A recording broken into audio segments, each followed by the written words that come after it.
여론조사 전문가 배종찬 인사이트 K연구소장, 빅데이터 전문가 전민기 한국인사이트 연구소 팀장 두 분과 함께합니다. 어서 오세요. 네, 안녕하세요. 안녕하십니까. 안녕하십니까. 지금 유튜브로도 데이터 날고 있다 생중계되고 있습니다. 여러분께서 남겨주시는 소중한 댓글과 의견 저희가 실시간으로 다 확인을 하고 있으니까요. 유튜브에서 표창원의 뉴스 아이킥을 검색해서 들어와 주시면 감사하겠습니다. 오늘도 먼저 청취자 여러분께 간단한 설문조사 질문부터 드리겠습니다. 정부가 여성가족부 폐지를 담은 정부조직 개편안을 내놨습니다. 여러분께서는 여성가족부 폐지에 대해서 어떻게 생각하십니까? 1. 찬성한다. 2. 반대한다. 3. 잘 모르겠다. 여가부 폐지에 찬성하시면 1번, 폐지에 반대하시면 2번, 잘 모르시겠다면 3번을 보내주시면 됩니다. 보내주실 곳은 휴대폰 문자 샵 8001번이나 스마트 라디오 미니인데요. 미니는 공짜지만 문자는 단문 50원, 장문 100원에 이용료가 별도로 있고요. 모두 5분을 뽑아서 치킨 세트 교환권 보내드리겠습니다. 많은 참여 기다리겠습니다. 많은 이 세계의 이목이 다시 한반도로 쏠리고 있습니다. 좋은 것 때문이라면 얼마나 좋겠습니까만은 이 북한의 연달은 미사일 발사 때문이죠. 더군다나 이 미사일들에는 전술 핵탄두를 실을 수 있는 것으로 이렇게 알려지고 있어서 더 긴장이 고조되고 있는데요. 윤석열 대통령은 오늘 출근길에 북핵 위협에 견고히 대응하고 있으니까 국민들은 걱정 말고 생업에 진력 다 하십시오 이렇게 이야기를 했습니다만 우리 국민들은 과연 이 상황 어떻게 보고 계실까요? 전 팀장님 네. 빅데이터 분석해 보셨죠? 네, 북한 미사일에 관한 언급량이 지난 한 달 동안 4만 2천여 건 정도 지금 등장을 하고 있습니다. 네. 최근에 이제 북한에서 미사일을 많이 쏘다 보니까 관심도는 좀 많이 높아지고 있는 상황이고요. 네. 그러다 보니까 연관어는 보시다시피 미사일, 중거리 탄도미사일, 핵실험 이런 단어들이 한쪽에 등장을 하고요. 네. 그 다음에 이제 그 강릉 모 부대에서 낙탄 폭발 사고 관련한 게 이제 또 하나가 등장을 해요. 그래서 네. 엠바고라든지 폭발 사고 이런 식으로 이제 등장을 하거든요. 네. 이 두 가지 이슈가 북한 미사일과 관련해서 지금 연동돼서 가고 있고요. 네. 감성어가 29.1대 67.4인데 이게 좀 북한이 쏜 미사일에 대해서는 사실은 이제는 좀 많이 우리 국민들이 네. 또 쏘나보다 하는 게 좀 있어요. 약간의 불안감은 있지만 그렇다고 해서 생업에 지장을 줄 정도의 어떤 불안감을 느끼는 정도는 아니거든요. 네. 근데 여기 보면 겁먹다라든지 긴장, 오히려 이거는 낙탄 폭발 사고 관련해 가지고 이제 등장하는 키워드들이에요. 네. 그러면서 사실은 댓글 안에서는 오히려 이 북한이 공격하는 것에 대해서 네. 정부나 윤석열 대통령을 지지하는 쪽에서는 오히려 전 정부에서 너무 평화적으로 돈을 갖다 주니까 이런 일이 생기는 거다라고 또 비판을 하고요. 그렇죠. 그다음에 이제 이쪽에서는 또 우리가 한미일 공조를 하다 보니까 이렇게 되는 것에 대해서 지금 약간 정치적으로 붙고 있는 사안이에요. 그러니까 이 키워드 안에서 사실은 미사일을 쏜다라고 해서 네.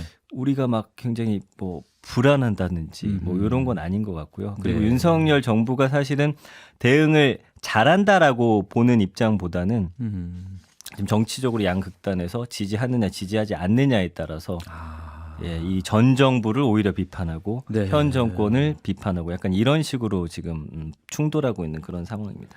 배 수장님. 네. 그 빅데이터 분석 전민기 팀장님 예. 말씀을 듣다 보면 북한 미사일마저도 정치적 입장에 따라서 해석이 다르고 그러니까요. 이러다 보면 우리 안보에 대한 진짜 어떤 대비는 소홀해지는 건 아닌가라는 걱정이 살짝 드네요. 이게 통탄할 노릇입니다. 네. 미국 같은 경우에도 미국 국민들은 안보만큼은 굉장히 한 목소리를 내고 원 보이스 팔리시라는 이야기를 하거든요. 그렇죠. 근데 이제 우리가 매몰돼서 볼 건 아니지만 그래도 네. 이걸 정쟁화할 건 아니지 않습니까? 그러니까요. 그래서 냉철하게 우리가 한 목소리를 낼 건 내고 네. 또 보완을 해야 되거나 의견을 주고받아야 될 것이라면 그렇게 해야 되는데 우선적으로는 북한의 위협이라는 것이 이제 습관적이고 관성적인 것이다 이런 평가도 있지만 네. 우리 대응에 대한 불안감은 있습니다. 왜냐하면 이 빅데이터상에서도 안전이라는 이야기가 나오고 네. 폭발 사고가 나오거든요. 그러니까 러시아 우크라이나 전쟁이 발발하고 난 이후부터는 사실 어떻게 될지 모르지 않습니까? 네. 여기에 대한 불안감이 있는 것이고 이 폭발 사고가 우리의 대응은 잘 되어 있느냐? 왜냐하면 이게 불안할 수도 있는 겁니다. 북한은 벼랑끝 전술로 우리는 그렇지 않으리라고 기대하고는 있지만 네. 어떤 일이 생길지 모르지 않습니까? 또 하나는 이제 바로 우리가 주력 미사일이 현무인데 이게 오히려 우리 미사일이 뒷걸음질 치면서 낙탄이 발생했다. 네. 괜찮아? 괜찮은 거야? 뭐 킬체인 이야기가 나오던데 저수지에서 발사되는 북한의 IRBM은 뭐 미니 ICBM은 막을 수 있는 거야? 이런 우려가 나올 수 있는 거죠. 그러게요. 네, 뭐 안보 문제는 그렇고요.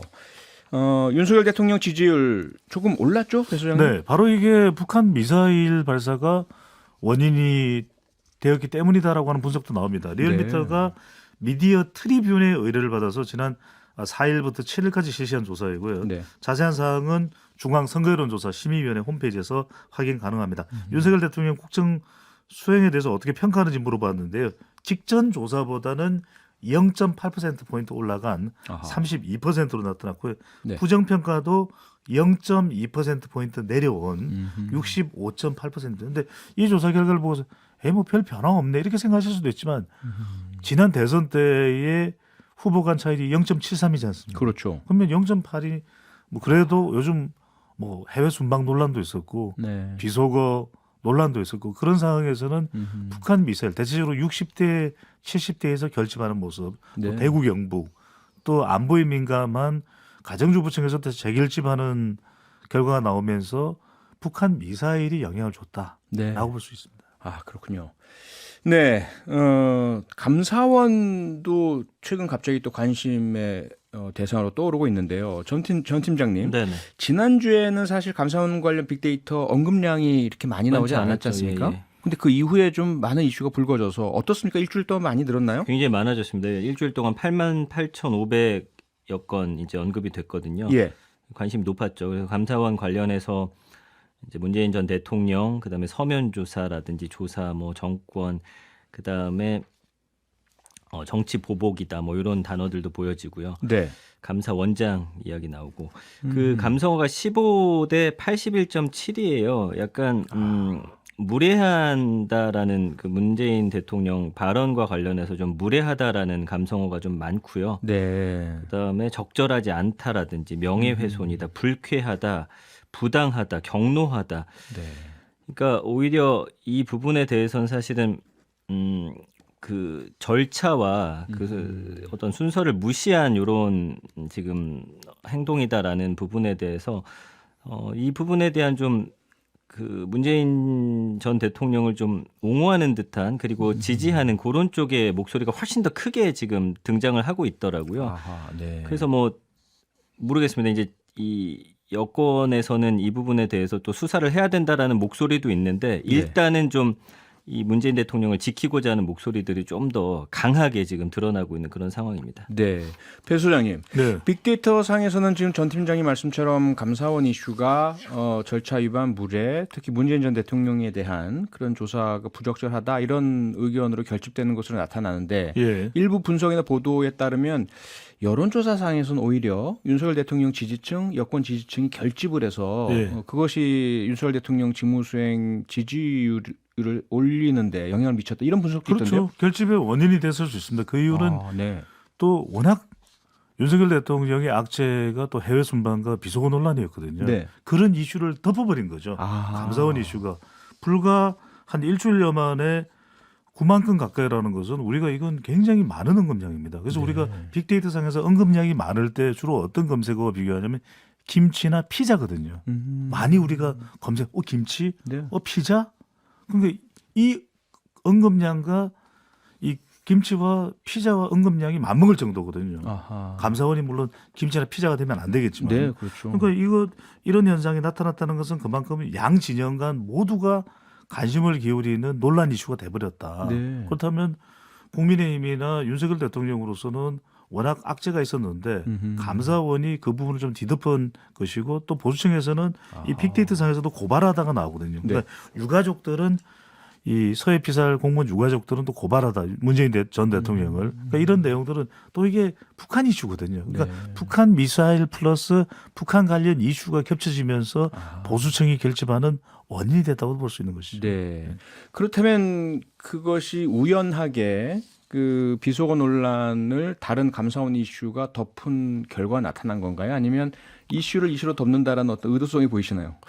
그래서 저는 이게 또 제가 코멘트를 해버리면 민감한 영역이죠. 네. 그 그런데 저는 항상 의도인 듯 의도 아닌 듯 의도 아닌 듯 의도인 듯 네. 이렇게 생각이 듭니다. 알겠습니다. 근데 이제 이게 예. 이슈를 덮으려면 사실은 언급량이 좀 더 많아야 될 것 같아요. 근데 지난 연휴라든지 네.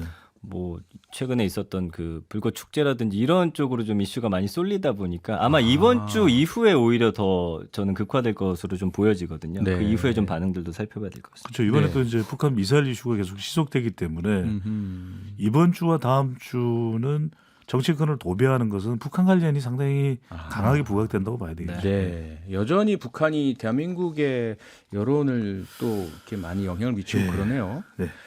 그리고요, 배 소장님, 예. 대통령 직무수행 평가는 긍정 평가가 올라갔는데 네. 여당 그 국민의힘의 정당 지지도는 떨어지고 야당 네. 더불어민주당은 올랐다는 리얼미터 조사가 나왔죠. 그렇습니다. 이게 이제 또 한국 갤럽 조사하고 리얼미터 조사 결과는 조금 다른데 리얼미터의 네. 경우에는 더불어민주당이 50% 육박 더 올라갔습니다. 예. 그러니까 국회 다수당인 이 거대 야당이다라는 분석이 나오는데 더불어민주당은 49.2% 네. 오히려 전주보다도 3.1%포인트 올랐는데 이 조사는 다분히 북한 이슈보다는 대통령의 순방이나 비속어 논란이 좀 더 많이 반영됐다. 특히 이제 감사원 관련된 이슈가 네. 지난 화요일부터 금요일까지 실시된 조사 결과이고요. 네. 또 이 국민의힘은 지지율이 조금 내려간 35.2%로 나타나서 네. 더불어민주당이 10%포인트 이상 앞서는 결과거든요. 그런데 오. 한국갤럽 조사 결과는 국민의힘이 4일부터 6일까지 실시된 한국갤럽의 자체 조사는 국민의힘이 33%, 네. 더불어민주당이 32%로 나타나서 조사 방식에 따른 영향일 수도 있습니다. 그래서 이 부분은 우리가 조금 좀 신중하게 정당 지지율은 볼 필요가 있겠습니다. 네. 혹시 국민의힘 지지율 하락에 이준석 전 대표에 대한 추가 징계나 이런 부분이 또 영향을 미쳤을까요? 그런 부분 나타납니다. 그래서 한국갤럽 조사에서도 20대에서는 더불어민주당이 더 지지율이 높게 나타나거든요. 30대도 그렇고 예. 그 이유는 그래도 지난 대선에서 MZ세대 특히 이제 이대남 돌풍을 일으켰던 것이 이준석 전 대표인데 네. 이준석 전 대표와 관련된 가처분 신청 기각 그리고 추가 징계 사실상 전당대회 이제는 못 출마가 네. 거의 불가능하고 공천받기도 쉽지 않은 상황이거든요. 그렇죠. 이런 이준석 전 대표에 대한 관련된 여론도 국민의힘 지지율에는 반영됐다고 봐야 되겠죠. 네. 네, 지금 문자와 댓글로 많은 질문들 또 의견들 주고 계신데요. 8802님께서요. 배 소장님, 단일 정당 지지율이 50% 육박한 적이 역사상 있었나요? 그런데 이 이슈가 너무 주목이 안 되는 것 같습니다. 어떻습니까? 단일 정당이 더 많았던 적이 있었죠. 그렇습니까? 이게 언제냐면 예. 2018년 지방선거 무렵에 워낙 대통령 지지율이 고공행진을 할 때 네. 문재인 전 대통령이 이때 더불어민주당이 50%를 넘어섰죠. 아, 그러니까 그랬었군요. 대통령 지지율이 고공행진할 때는 집권 여당의 지지율도 거의 동반 커플링되는 현상이 나타나거든요. 네. 그러니까 그래서 제가 항상 분석을 할 때 더불어민주당에서는 서운할 수 있겠지만 네. 2018년 지방선거와 2020년 총선에서의 더불어민주당의 압승은 대통령 지지율 덕분이다. 아하. 대통령 지지율이 이렇게 중요한 거거든요. 그러니까 네. 대통령 지지율이 좋으면 만사형통입니다. 그러니까 국정 운영도 순조롭고 뭐 대통령이 순방을 해도 오히려 순방 효과도 나타나고 대통령 열심히 하는데 네. 심지어는 월드컵에서 골을 넣어도 지지율이 올라가거든요. 손흥민 선수가 골 넣으면 예. 그래 올라갔어? 네. 지지율이 올라가네? 그런 정도. 그러면요. 야당일 때 이렇게 올라가는 거는 그러면 야당이 잘해서인가요? 근데 이건 다분히 이제 반사이익 성격이 강하다고 봐야 되겠죠. 그건 그러니까 현 최근에 대통령이 못해서? 그 이유가 한국 갤럽의 조사에서도 네. 8월 말부터 9월 중순까지는 더불어민주당 지지율이 올라가지 않다가 네. 9월 중순부터 9월 말까지 윤석열 대통령의 해외 순방 논란 또 비속어 논란이 있을 때 더불어민주당의 지지율이 올라가는 거 볼 수 있거든요. 이른바 이제 반사체다. 반사체다. 그러니까 더불어민주당도 이재명 대표의 이 사법 리스크가 좀 해소되고 또 대안 정책을 많이 내놓으면 네. 발광체가 되면서 스스로 빛을 내는 발광체가 되면서 지지율이 또 올라갈 수도 있는 것이죠. 알겠습니다. 네, 지금 배종찬 소장이 말씀하신 갤럽 조사 관련 자세한 사항 역시요. 중앙선거 여론조사 심의위원회 홈페이지를 참고하시기 바랍니다. 관련해서 전 팀장님, 네. 이준석 전 대표 징계 관련 빅데이터 분석해 보셨죠? 그렇습니다. 그 한 달 동안 18,800여 건이니까 사실 이준석 전 대표에 대한 관심은 굉장히 떨어졌다고 봐야 돼요. 과거에 비해서 그렇죠. 예. 그러니까 최근에 이제 예전에는 이제 윤석열 대통령과 이준석 전 대표가 가장 많이 국힘 쪽에서 언급이 됐다면 최근에는 이 이준석 대표 이야기는 쭉 줄어들고 그 자리를 이제 한동훈 법무부 장관이 차지하게 됐거든요. 네. 그러니까 이준석 전 대표가 사실은 여기에 대해서 뭐 SNS나 아니면 말을 좀 아끼다 보니까 네. 좀 그런 부분에서 관심이 좀 줄어들고 있고요. 그다음에 이제 일단은 항고를 또 하느냐 안 하느냐 이 부분에 대한 좀 관심 정도가 있고 네. 그다음에 뭐 제명이라든지 그다음에 뭐 가처분 신청 이런 단어들이 쭉 나열이 되면서 비대위에 대한 이야기들 좀 나오고 있습니다. 그래서 네. 감성어는 18.6 대 79.1인데 사실은 이게 요즘엔 어떤 그 사안에 대해서 이게 맞다 틀리다라기보다는 이제 기사화된 것들 안에서 이제 키워드들이 좀 많이 등장을 하거든요. 그래서 네. 중징계 비판하다, 뭐 갈등, 뭐 경고하다, 논란 이런 단어들이 좀 보여지고 있기 때문에 그래서 이거는 이준석 전 대표 징계에 대해서 좀 국민들이 사실은 옳다 그르다 아니면 여기에 대해서 크게 관심을 갖고 있지 않다라고 지금 볼 수 있는 그런 상황입니다. 네. 이준석 전 대표 어쨌든 추가 징계 받으면서 전 팀장님 말씀처럼 전당대회는 당연히 출마 못 하고요. 예. 다음 공천도 받을 수 없을 것 같은 이런 상황이 됐는데 그러자 네. 기다렸다는 듯이 예. 여권의 당권 주자들께서 상당히 이제 거친 말들 주고받고 그렇습니다. 네. 계시고 어떤 분은 내가 여론조사 1등이야 하시고 예. 어떤 분은 그거 별로 의미 없어 내가 당내 지지율 1위야. 그러니까요. 그거 네. 어떻게 봐야 됩니까?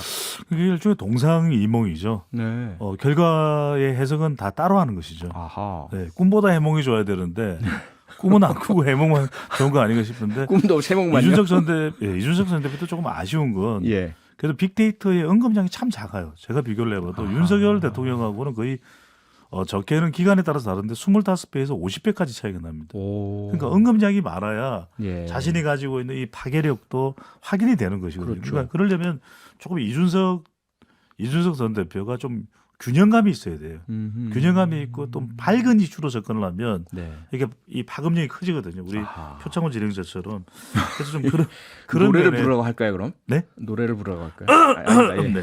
계속하시죠. 네, 복면가. 네. 네.